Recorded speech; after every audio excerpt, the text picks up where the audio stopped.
The silence that descended upon the gilded quill was a physical thing, a thick velvet curtain that smothered the gentle clinking of silver, the murmur of conversation, and the soft, melancholic notes of the house pianist. Forks paused halfway to mouths. Waiters carrying trays laden with culinary artistry froze in place, becoming statues of polished brass and starched linen. Every eye in the opulent, wood-paneled dining room swiveled toward the corner booth, a throne of plush red leather occupied by a man whose presence radiated a cold, metallic authority. Sterling Blackwood, a titan of industry whose face was a familiar fixture on the covers of business magazines, glared at the young waitress standing before him, his voice a low growl accustomed to commanding boardrooms and crushing competitors, sliced through the stillness.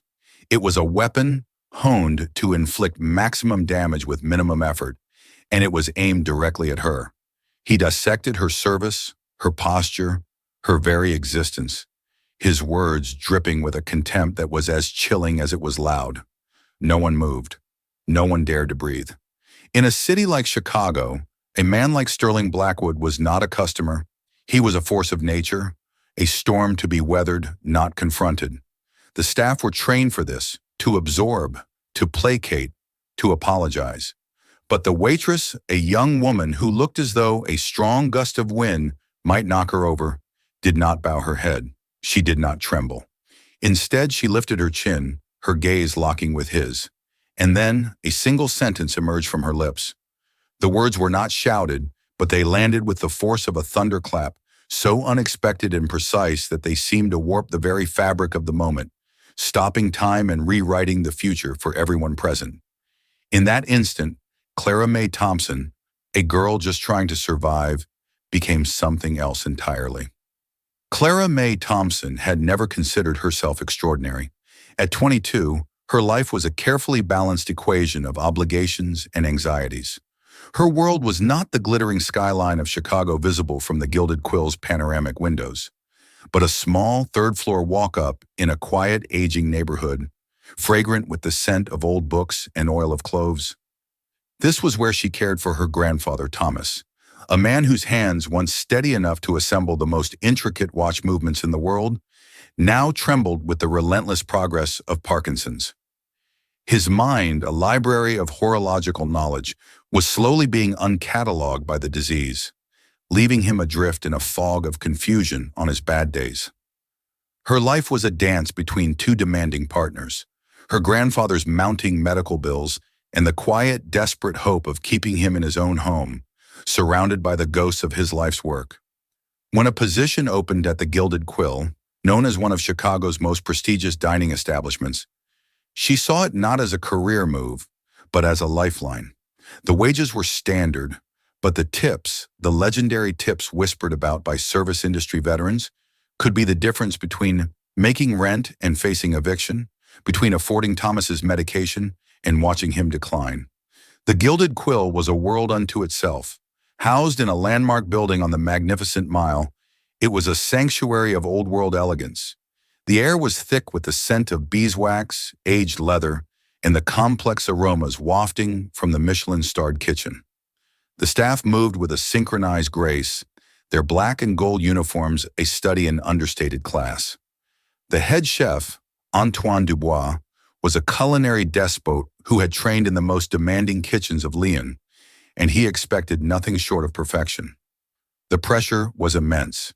Each day, Clara arrived an hour early, not because she was required to, but because she needed to. It was a ritual inherited from her grandfather. "Perfection is found in the preparation, Clara Mae," he used to tell her, his eyes twinkling behind his loupe. "A watchmaker doesn't just assemble parts. He prepares each gear, each spring, to fulfill its destiny." So she would inspect her station, aligning cutlery with a watchmaker's precision, polishing wine glasses until they disappeared into the light, memorizing the esoteric details of the daily specials, the provenance of the scallops, the specific microclimate that produced the chanterelles. She learned the rhythm of the restaurant, the subtle cues and unspoken language of fine dining. She understood that excellence wasn't just about carrying a plate, it was about anticipation, observation, and a quiet, almost invisible efficiency. It was about noticing the slight frown of a diner and offering a different wine suggestion, or seeing a couple celebrating and arranging for a complimentary dessert without being asked. She was good at it. Her quiet demeanor and intense focus, born from years of watching her grandfather work on minuscule, priceless mechanisms, translated perfectly to the meticulous demands of the gilded quill. Within a few months, she had earned the quiet respect of her colleagues and the formidable Chef Dubois. Her first truly substantial tip, a crisp $500 bill from a visiting oil magnate who was impressed by her quiet competence, went directly into a shoebox labeled Thomas's Fun.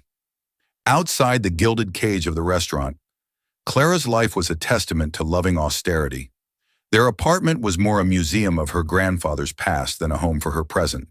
His watchmaking bench, a beautiful scarred piece of oak, still occupied the best corner of the living room, its tiny drawers filled with tools she could barely name.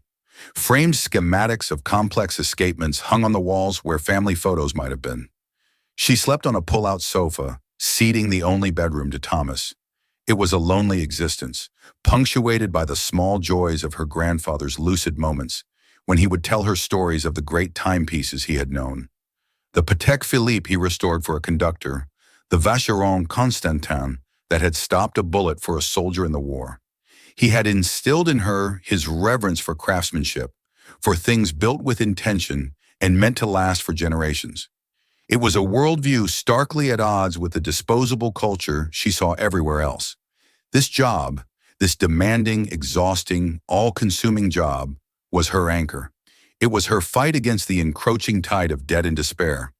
When she clocked in for her shift on that particular Tuesday evening, the air in the restaurant was even more charged than usual. The reservation book was filled with what the maître d', a perpetually stressed man named Jean-Pierre, called heavyweights, a tech IPO celebration, a political fundraiser, and, whispered in hushed tones, a last-minute booking for Sterling Blackwood. Blackwood was more than a billionaire. He was a legend, a predator known for his hostile takeovers of struggling, historic companies. He'd buy them, strip them of their assets, and discard the husks, leaving communities devastated. The media portrayed him as a brilliant but soulless architect of modern capitalism, a man who viewed the world as a spreadsheet and human beings as depreciating assets. To the staff of the Gilded Quill, however, the restaurant's code was clear. He was simply the guest at table 12. And tonight, that was all that mattered. Clara checked her assigned section, tables 4, 5, and 6. A wave of relief washed over her. She would be far from Blackwood's orbit. Fate, however, had other plans. The dining room operated with the precision of a Swiss chronometer. The low thrum of conversation was a steady, comforting rhythm, punctuated by the soft chime of glass on glass. Clara moved through her section with practiced ease. Table 4 was a retired couple from Lincoln Park, regulars who always ordered the duck confit. Table 5 was a group of surgeons celebrating a successful operation. Table 6 was a young man preparing to propose to his girlfriend, his nervousness a palpable energy in the air. Clara had just delivered a bottle of their finest champagne to his table, offering a subtle, reassuring smile when the delicate mechanism of the evening began to falter. Marco, the seasoned waiter assigned to Sterling Blackwood's table, was struck by a sudden blinding migraine. It came on without warning, a thunderclap of pain behind his eyes that left him disoriented and pale. He stumbled near the service station, gripping the edge of a counter to steady himself. Jean-Pierre rushed to his side, his face a mask of controlled panic. A VIP table could not be left unattended for even a moment. Jean-Pierre's eyes darted around the room, assessing his staff. One waiter was new and too green for a client like Blackwood. Another was already overwhelmed with the large party in the private room. His gaze fell on Clara. She was calm, efficient, and had an uncanny ability to handle pressure without showing it. "Clara!" he hissed, his voice low and urgent. "You're on table 12, now!" Her heart gave a frantic leap. A protest formed on her lips, but she swallowed it. In the world of the Gilded Quill, one did not refuse an order during service. It was a breach of protocol as severe as dropping a tray of flaming crepes Suzette. She gave a single sharp nod, smoothed her apron, and mentally prepared herself for the encounter. Taking a steadying breath, she approached table 12. Sterling Blackwood was even more imposing in person. He was in his late 60s, with a mane of silver hair swept back from a face that looked as if it had been carved from granite. He wore a bespoke charcoal suit that likely cost more than her grandfather's annual medical expenses. His posture was ramrod straight, his entire being radiating an aura of absolute, unshakable self-importance. Seated across from him was a younger man in his late 20s, handsome but with a weary, shadowed look in his eyes. Clara would later learn this was his son, Julian. He looked profoundly uncomfortable, as if he were a reluctant guest at his own father's coronation. Clara approached the table, her steps measured and silent. Her grandfather's voice echoed in her memory. When you approach a delicate mechanism, your movements must be confident and serene. Hesitation breeds error. "Good evening, gentlemen," she said, her voice soft but clear. "Welcome to the Gilded Quill. My name is Clara, and I will be your server this evening. May I begin with a selection from our cellar, or perhaps an aperitif?" Blackwood didn't even look up from the financial report he was reading on a tablet. He waved a dismissive hand. "Water. Still. No ice. And the wine list. Don't waste my time with suggestions. I know what I want." His son Julian offered Clara a fleeting, apologetic smile. Clara simply nodded. "Of course, sir." She retrieved the leather-bound wine list and a chilled bottle of Fiji water, her hands steady despite the frantic beating of her heart. She presented the water, pouring a glass for each man with practiced efficiency. As she placed the wine list on the table, her eyes were inadvertently drawn to Sterling Blackwood's wrist as he impatiently turned a page on his tablet. And then she saw it. It wasn't just a watch, it was a Patek Philippe Grandmaster Chime Ref, 6300G. Her breath caught in her throat. She had only ever seen pictures of it in the rare auction catalogs her grandfather collected like sacred texts. It was one of the most complicated wristwatches ever made, a masterpiece of microengineering with 20 complications, a reversible case, and a value that soared into the millions. Her grandfather had spoken of it with the reverence a priest reserves for a holy relic. To see one in the wild, on the wrist of this cold, dismissive man, was a jarring dissonance. She knew with the certainty of inherited knowledge that this man didn't appreciate the soul of the machine on his wrist. He appreciated only its price tag, its status as a trophy. The observation, fleeting as it was, settled in her mind, a small, crucial piece of information filed away for later. "Are you going to stand there all night?" Blackwood's voice snapped her back to the present. "My apologies, sir," she said, her composure unruffled. She stepped back, waiting for his selection. This was not going to be an easy service. She could feel a storm gathering, and she was standing directly in its path. The tension emanating from table 12 was a palpable entity, a low-frequency hum that seemed to warp the elegant atmosphere around it. Clara, while attending to her other tables, felt its pull, a constant, nagging awareness of the looming challenge. She delivered the proposal champagne, guided the surgeons through their dessert choices, and shared a quiet word with the elderly couple. All the while, a part of her mind was strategizing her next approach to the Blackwood table. Sterling Blackwood had selected a 1982 Chateau Margaux without comment, handing the list back to her as if it were a soiled napkin. When she returned with the bottle, she began the ritual of presentation. "A magnificent choice, sir. The 82 Margaux is—" "Spare me the poetry," he cut in, his eyes still glued to his tablet. "Just open it, and be quick about it. My time is valuable." Clara proceeded with the sommelier's grace she had been taught, carefully cutting the foil, easing the cork out with a barely audible sigh, and pouring a small tasting amount into his glass. He swirled it once, impatiently, took a sip, and gave a curt, almost imperceptible nod. It was the only approval she would receive. His son Julian attempted to fill the chasm of silence. "The ambiance here is lovely, isn't it, Dad? Very classic Chicago." "It's inefficient," Blackwood muttered without looking up. "Too much dark wood. Absorbs the light. They could save a fortune on their electricity bill with a modern design." Clara felt a pang of indignation on behalf of the restaurant she had come to respect. She moved to take their dinner order. The chef's special this evening is a pan-seared Chilean sea bass with a saffron risotto. I'll have the filet mignon, Blackwood interrupted. Medium rare, but a true medium rare. Pink all the way through, warm center. If I see a hint of gray, I'll send it back. No sauce. Side of steamed asparagus, unseasoned. And I want it on the table in 15 minutes. Not 16, 15. Julian sighed softly and ordered the duck confit, adding a quiet, please, that seemed directed more at the universe than at Clara. As Clara relayed the order to the kitchen, Chef Dubois' eyebrow twitched at the 15 minutes demand. Does this man think we are a fast food establishment? He grumbled, but immediately began working on the order with his signature intense focus. He would meet the demand, not because he feared Blackwood, but because his professional pride would allow for nothing less. The 15 minutes that followed were the longest of Clara's shift. She refilled Blackwood's water glass twice, her movements silent and economical, trying to remain as invisible as possible. He never acknowledged her presence. He carried on a one-sided conversation with his son, which was less a conversation and more a lecture on the weaknesses of a competitor's Q3 earnings report. Julian nodded along, his gaze occasionally drifting around the room, a look of profound loneliness on his face. At precisely the 14-minute mark, Chef Dubois placed the plates in the pass.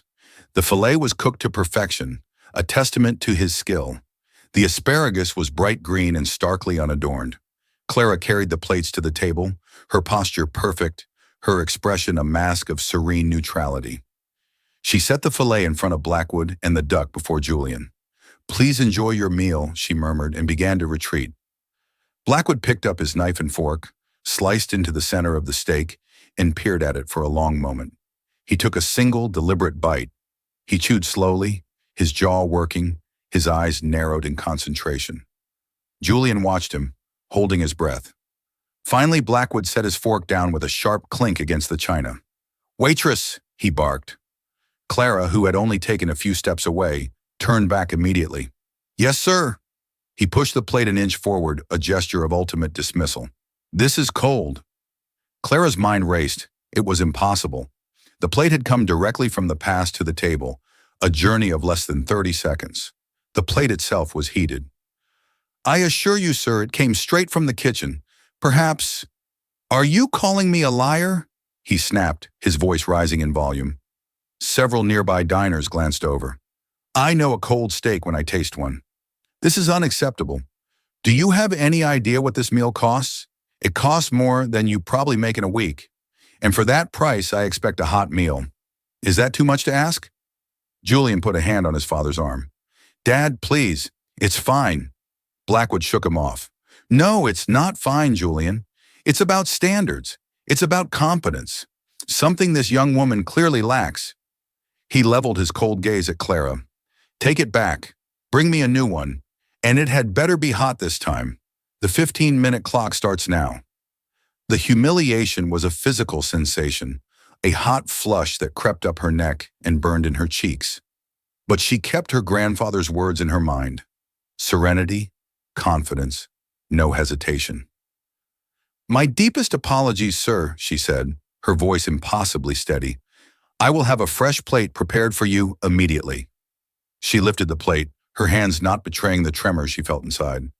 As she turned to walk back to the kitchen, feeling the weight of every stare in the room, she knew the storm had finally broken, and it was far from over. The second steak arrived in 14 minutes and 30 seconds. Chef Dubois had overseen its creation with the intensity of a surgeon performing a heart transplant, personally testing the internal temperature before it left his kitchen. When Clara placed the new plate before Sterling Blackwood, the entire restaurant seemed to be holding its collective breath. He sliced into it, examined the cross-section, and took a bite. He said nothing for a full minute, chewing with a theatrical slowness designed to maximize the tension. Finally, he gave a curt nod. Adequate. Clara felt a small, hollow victory. She had survived the immediate crisis. She tried to fade into the background, allowing him to finish his meal. But Sterling Blackwood was not a man who allowed peace to reign for long. He was finished with his steak in under 5 minutes, eating with a ferocious efficiency that had nothing to do with enjoyment and everything to do with conquest. Pushing his clean plate aside, he snapped his fingers in the air, a gesture so demeaning it made Clara's stomach clench. She was at his side instantly. "Yes, sir?" "The check," he commanded. "And tell your manager I wish to speak with him. This entire experience has been a masterclass in mediocrity. From the cold steak to the slow service, it's a disgrace to the reputation this establishment purports to have." Her blood ran cold. A complaint to the manager was the final, devastating blow. She found Jean-Pierre, his face already pale, and relayed the message. He straightened his tie, took a deep, fortifying breath, and walked with her to the table, a man marching toward his own execution. "Mr. Blackwood," Jean-Pierre began, his voice a smooth balm of professional apology. "I am Jean-Pierre, the maître d'. I was so very sorry to hear that your meal was not to your satisfaction. Please, allow us to—" Blackwood held up a hand, silencing him. He wasn't interested in apologies or complimentary desserts. He wanted a target. His gaze swiveled from Jean-Pierre and landed with crushing force on Clara. "The problem isn't the food," he announced, his voice now carrying across the suddenly silent dining room.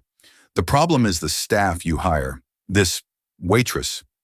He gestured toward her as if she were a piece of faulty equipment. "She's incompetent, clumsy, lacks basic comprehension. People like her have no place in an establishment like this. They should be working at a diner, or better yet, a factory line where they can't do any real damage." The attack was so personal, so vicious that it sucked the air out of the room. Julian's face was ashen. "Dad, that's enough," he pleaded in a whisper. But Blackwood was on a roll, feeding on the horrified silence of his audience. "I have built empires by eliminating inefficiency and incompetence. I fire people who perform at this level. I don't reward them with a job at a so-called fine dining restaurant. You are wasting my time, you are wasting my money, and frankly, your presence here is an insult to your paying customers." The hush was absolute. The pianist's hands hovered, frozen, over the ivory keys. Diners stared, mouths agape. Waiters stood like stone sentinels. Clara felt the world narrow to a single point, the cruel, sneering face of the man in front of her. Something inside her, a quiet, resilient gear that had been worn down by years of quiet endurance, finally clicked into place. She thought of her grandfather, a man who believed in the dignity of work, who saw honor in a job done well, whether it was fixing a priceless clock or simply polishing a glass until it shone. She thought of the long hours, the aching feet, the swallowed insults, all endured to preserve a small measure of that dignity for the man she loved. All her training, all the rules of service, evaporated. The fear was still there, a cold knot in her stomach, but it was overshadowed by a sudden, blazing clarity.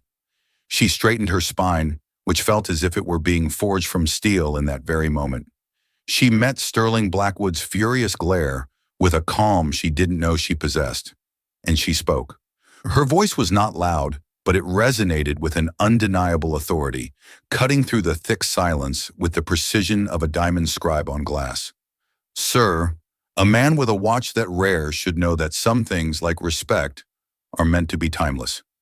For a full 10 seconds, the only sound was the faint hum of the ventilation system. The sentence hung in the air, shimmering. It was a statement so specific, so layered, so utterly unexpected, that no one knew how to react. It wasn't just a retort, it was a diagnosis. It had identified his most prized possession and used it to expose his deepest poverty. Sterling Blackwood's face, which had been a mask of arrogant fury, froze. The blood drained from it, then returned in a hot, mottled flush. His jaw worked, but no sound came out. He was, for the first time in what was likely decades, utterly speechless. He had been assessed, judged, and found wanting, not by a business rival or a hostile board, but by a 22-year-old waitress. Then a sound broke the spell. From the corner table, the elderly gentleman, a regular, began to clap.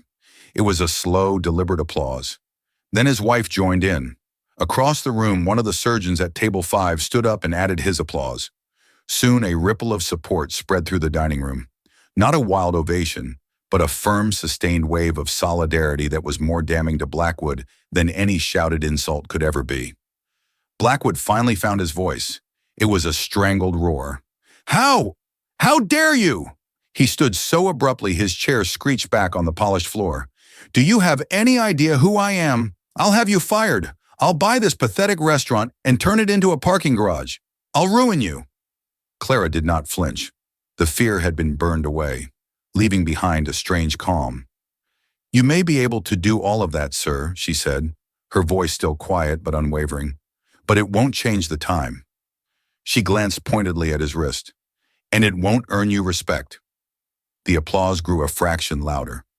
Jean-Pierre stood frozen, his face a kaleidoscope of horror and awe.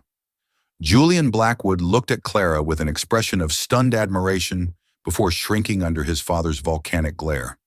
I'm done, Blackwood bellowed, throwing a black credit card onto the table. I won't spend another second in this zoo. He turned on his heel and stormed towards the exit, his son trailing in his wake like a dinghy behind a battleship. At the door, he turned for a final, parting shot, his finger jabbing in Clara's direction. You just made the most powerful enemy in Chicago. You'll regret this for the rest of your miserable life.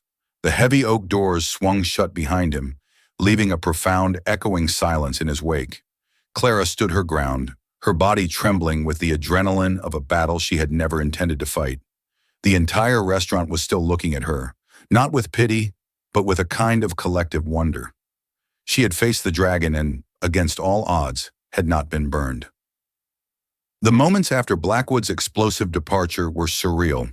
The dining room, once frozen in shock, slowly thawed into a flurry of hushed whispers.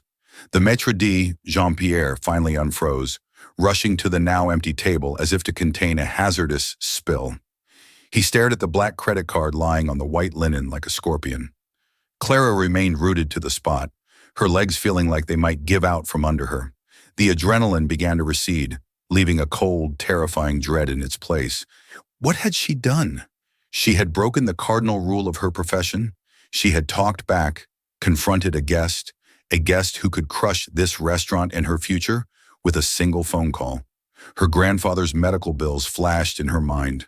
The rent notice, the shoebox that was never quite full enough. Chef Dubois emerged from the kitchen, his tall white toque the flag of a ship captain surveying damage after a naval battle. He walked directly to Clara, his expression unreadable. She braced herself for the inevitable. In my office. Now, he said, his voice flat. As she followed him, she felt the sympathetic eyes of her co-workers on her back. A busboy gave her a small, encouraging nod. One of the other waitresses squeezed her arm as she passed. In the corridor leading to the back offices, several patrons who were leaving stopped her. Young lady, said the elderly man, who had started the applause, his eyes kind. That was the bravest thing I have seen in a very long time. Thank you. His wife pressed a folded $100 bill into Clara's hand. For your courage, she whispered. Clara could only murmur her thanks, her mind a fog of confusion and fear. She entered Chef Dubois' small, cluttered office and stood before his desk, her hands clasped tightly behind her back, awaiting her sentence. He sat down heavily and steepled his fingers, staring at her for a long moment. Do you have any idea of the hornet's nest you have just kicked, Mademoiselle Thompson? Yes, chef, she whispered, her gaze fixed on the floor. I'm sorry. I was unprofessional. I will accept the consequences. Unprofessional? He let out a short, sharp laugh that held no humor. What you were was magnificent.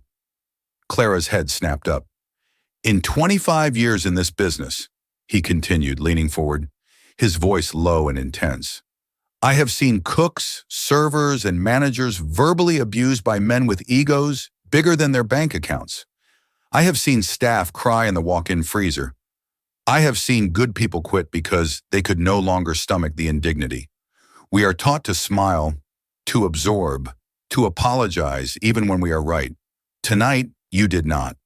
He paused, his dark eyes boring into hers. You held a mirror up to that pig, and he did not like the reflection. A single tear traced a path down Clara's cheek. I thought I was going to be fired. Fired? Dubois scoffed. Jean-Pierre is on the phone with the owner right now. Blackwood will undoubtedly try to have you fired. He will threaten bad press, lawsuits. He may even call the health department with false claims. He is a vindictive man, But the owner of the Gilded Quill, Mr. Alistair Finch, is an old-school gentleman. He values loyalty and integrity. What happens next is uncertain. But I will tell him that if you go, I go. Clara stared at him, stunned into silence. The formidable, terrifying Chef Dubois was defending her. Go home, Clara, he said, his voice softening. Get some rest. We will face the fallout tomorrow.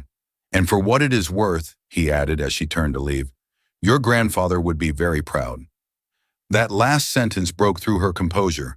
She hurried to the staff locker room, choked by a wave of emotion, a terrifying mix of pride and fear. She had won the battle, but she was certain she was about to lose the war. Her act of defiance might have cost her the very means she had to protect the man who had taught her the meaning of dignity in the first place. Clara awoke the next morning to the insistent buzzing of her phone. It felt as though she hadn't slept at all, her mind having spent the night replaying the confrontation in an endless, agonizing loop. Groaning, she saw a dozen text messages and several missed calls. Her stomach plummeted. This was it. The call from Jean-Pierre to tell her not to come in. But the messages weren't from him. They were from friends, former classmates, even a cousin she hadn't spoken to in years. OMG, Clara, is that you? You're trending on Twitter. Dude, you're a hero. Call me. Her hands trembling, she opened her web browser. And there it was. The top story on several local news blogs and rapidly climbing the national social media charts. The headline read, Waitress at elite Chicago restaurant schools billionaire Sterling Blackwood on timeless values. Someone at a nearby table had not only recorded Blackwood's tirade, but had also captured her quiet, devastating response. The video was grainy, the audio slightly muffled, but the power of the moment was undeniable. But there was another element she hadn't expected. The person who posted it was apparently a watch aficionado. The caption beneath the video didn't just praise her bravery, it highlighted her specific knowledge. Not only did this waitress stand up to the notoriously ruthless Sterling Blackwood, the caption read, but she correctly identified his multi-million-dollar Patek Philippe Grandmaster chime and used it to deliver the most epic comeback of the year. Timeless respect. Watch Nerd Hero. The story had a hook. It wasn't just about a downtrodden server. It was about a surprisingly knowledgeable expert exposing the ignorance of the powerful. The comments section was a wildfire of support. Hashtags were multiplying. Memes were already appearing, featuring Blackwood's furious face next to a picture of a clock. Clara felt dizzy. This was beyond her control, a tidal wave of public attention she had never sought. A fresh wave of panic washed over her. This public spectacle would only enrage Blackwood further. It would make it impossible for the restaurant's owner not to fire her to appease him. Just then her phone rang again. The caller ID read, The Gilded Quill. Her heart hammered against her ribs. She answered, expecting the worst. Clara? It's Jean-Pierre. His voice sounded strained. Mr. Finch, the owner, would like to see you at the restaurant in 1 hour. The request was an order. I'll be there, she said, her voice barely a whisper. She got dressed in a daze, checked on her grandfather, who was having a good lucid morning, and told him she had a meeting with her boss. She didn't have the heart to tell him what had happened, to see the worry cloud his clear eyes. When she arrived at the Gilded Quill, a small cluster of news vans was parked across the street. She slipped in through a side entrance Jean-Pierre had told her to use. He led her not to an office, but to a private dining room. Seated at the large mahogany table was a man in his late 70s, impeccably dressed in a tweed jacket, with kind, intelligent eyes. This was Alistair Finch, the restaurant's reclusive owner. Chef Dubois stood near the window, his arms crossed, a silent pillar of support. Miss Thompson, Mr. Finch said, his voice a gentle baritone. Please sit. Clara sat on the edge of her chair. I have had a rather eventful morning, he began. I received a call from Sterling Blackwood at 6 a.m. He was, to put it mildly, incandescent with rage. He demanded your immediate termination and a public apology from the restaurant. He threatened to use the full weight of his financial and legal power to destroy us. Clara swallowed hard. This was it. I then watched the video that seems to have captivated the city, Finch continued, a faint smile playing on his lips. And I read the article by the young man who posted it, who it turns out is a rather respected horology blogger. He was quite taken with your composure and your specific expertise. He paused, looking at her intently. Chef Dubois tells me you were raised by your grandfather. Thomas Thompson, the watchmaker? Clara blinked, astonished. Yes. You knew him. I didn't have the pleasure of knowing him personally, Finch said, but I know his work. I am something of a collector myself. Your grandfather was an artist, a legend in his field. The man could resurrect a dead timepiece with pure genius. He leaned back in his chair. Which brings me back to Mr. Blackwood. After his threats, I politely informed him that the Gilded Quill does not bow to bullying, and that we stand by our staff, especially when they exhibit the kind of integrity and courage you showed last night. I then rescinded his reservation privileges. Permanently. Clara stared, speechless. Sterling Blackwood can take his money elsewhere, Finch said with finality. There are some things that are not for sale. Decency is one of them, and loyalty is another. He smiled at her, a genuine warm smile. Your job is safe, Miss Thompson. In fact, I would consider it an honor if you would continue to work for us. Relief so powerful and profound it felt like a physical blow washed over her. The tears she had been holding back finally came, silent tears of gratitude that she didn't bother to wipe away. She had faced the dragon, and to her utter astonishment, her own side had drawn their swords to stand with her. The viral storm did not abate. In fact, it grew, fed by Sterling Blackwood's stony silence and the Gilded Quill's quiet, dignified public statement in support of their employee. Clara became a reluctant local celebrity, a symbol of the working-class hero. But the most significant consequence of her 15 seconds of fame was yet to come. It arrived a week later, in the form of a hand-delivered letter on heavy cream-colored cardstock. It was from a Mr. Arthur Vance, a name she did not recognize. The letter was brief and formal. He wrote that he was an admirer of her grandfather's work and had been deeply moved by the recent news stories. He was a private collector and wondered if she might be willing to meet with him to discuss a matter of shared interest. He suggested a meeting at the Art Institute of Chicago in the Thorne Miniature Rooms exhibit, a place of quiet, detailed craftsmanship. Wary but intrigued, and after a discussion with Mr. Finch, who confirmed Vance's reputation as a serious and highly respected philanthropist and collector, Clara agreed. She met him on a quiet Thursday afternoon. Arthur Vance was a man in his early 70s, with a gentle demeanor and eyes that held a lifetime of quiet observation. He looked more like a university professor than a captain of industry. He didn't begin by talking about the incident at the restaurant. Instead, he led her to a miniature replica of an 18th century English drawing room. Look at the detail, he said softly, pointing to a tiny grandfather clock in the corner of the room. The grain of the wood, the polished brass pendulum, every piece made with intention. It reminds me of your grandfather's work. He loved these rooms, Clara said, a nostalgic smile touching her lips. He said they were a testament to the fact that no detail is too small to matter. Precisely, Vance said, turning to face her, which is why I am here. Miss Thompson, Clara, I was not just moved by your courage in standing up to a man like Blackwood. I was struck by your knowledge. It's a rare thing in this world, a deep, inherited knowledge of a craft, a dying art. He paused, choosing his words carefully. I have followed your grandfather's career for years. In fact, I own a piece he restored, a 1920s Breguet that was considered beyond repair. He brought it back to life. It is the prize of my collection. Clara's eyes widened. I remember that watch. He called it the Lazarus. Vance smiled, a deep, genuine smile of connection. He told you about it. Wonderful. He then sobered. I also know through mutual acquaintances in the horology world about his illness and your situation. I know you work tirelessly to care for him. Clara felt a flush of discomfort, not wanting to discuss her private struggles. I do what I have to do. I know, Vance said gently.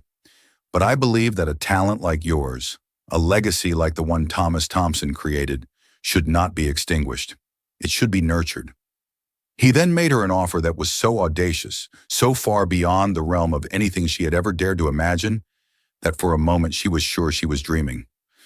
I have endowed a scholarship at the Watchmakers of Switzerland Training and Educational Program, the WOSTEP in Neuchâtel, Switzerland. It is the finest school of its kind in the world. The scholarship covers full tuition, room, and board for the entire 2-year program. I want to offer it to you. Clara could not speak. Her mind was a whirlwind. Switzerland? Study watchmaking? It was a fantasy, an impossible dream. I can't, she stammered. My grandfather, I can't leave him. I anticipated that, Vance said calmly. The scholarship comes with a stipend, a generous one. It would be more than enough to place your grandfather in the finest private care facility in Chicago, one with specialized programs for Parkinson's patients, where he would have round-the-clock nursing and therapeutic care. I have already looked into it. I would also arrange for you to fly home to visit him on every holiday break. He placed a hand on her arm, his touch light and respectful. Clara, this isn't charity, it's an investment.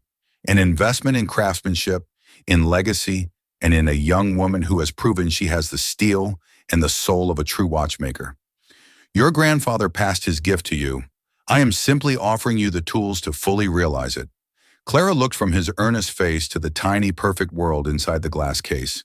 She saw a lifetime of servitude stretching before her, of aching feet and polite smiles. And then she saw another path, a path of tiny gears and delicate springs, of her grandfather's legacy living on through her own hands. It was a terrifying, exhilarating choice, a choice she had earned with one single, timeless sentence. The decision was the most difficult of Clara's life, but in the end, it wasn't a decision at all. It was an acceptance of destiny. She discussed it with Thomas during one of his long, lucid afternoons. When she explained the offer, he didn't see the sacrifice of her leaving. He saw the triumph of his legacy continuing. His trembling hands reached for hers and his eyes, clear and bright, filled with tears of pride. A Thompson at WOSTEP, he whispered, his voice thick with emotion. You will make the name Thompson mean something again. The transition was a carefully managed process, overseen by Arthur Vance with quiet efficiency. He was not a savior who wrote a check and disappeared. He became a mentor. He helped her navigate the complexities of arranging her grandfather's care at the Lakeside facility, a beautiful place with gardens and art therapy programs. The first time she visited him there, he was seated in a sunny room, engaged in a conversation with another resident about the history of Chicago architecture. He was safe, cared for, and intellectually stimulated. For the first time in years, the crushing weight of responsibility on Clara's shoulders began to lift. Her departure from the Gilded Quill was bittersweet. The entire staff, from Mr. Finch down to the newest busboy, threw her a farewell party. Chef Dubois presented her with a vintage watchmaker's toolkit he had found at an estate sale. For your new beginning, he said, clapping her on the shoulder. They were no longer just colleagues, they were a family forged in a moment of crisis. The story of Sterling Blackwood did not end in ruin. Men like him were too insulated by their wealth for that. He suffered a brief public relations nightmare and the indignity of being satirized on late-night television. His company's stock dipped for a week before rebounding. The incident became a footnote in his long history of corporate ruthlessness. But there was one small postscript. 6 months after the incident, the Gilded Quill received an anonymous donation of $50,000 to its employee benevolent fund. Jean-Pierre was certain it had come from Julian Blackwood. 2 years later, Clara May Thompson graduated at the top of her class from WOSTEP, her name already being whispered with respect in the cloistered world of haute horlogerie. She had her grandfather's hands, they said, and a mind for mechanics that was all her own. Arthur Vance offered her a position as the head of restoration for his private collection, a job that would allow her to work with some of the most extraordinary timepieces ever created. She returned to Chicago not as a weary waitress, but as a master of her craft. Her first major project was restoring the Lazarus, the Breguet her grandfather had saved years ago. As she sat at a state-of-the-art watchmaking bench in the workshop Vance had built for her, she looked at the impossibly complex movement through her loupe. Each tiny polished gear, each perfectly calibrated spring was a testament to a legacy of patience, precision, and purpose.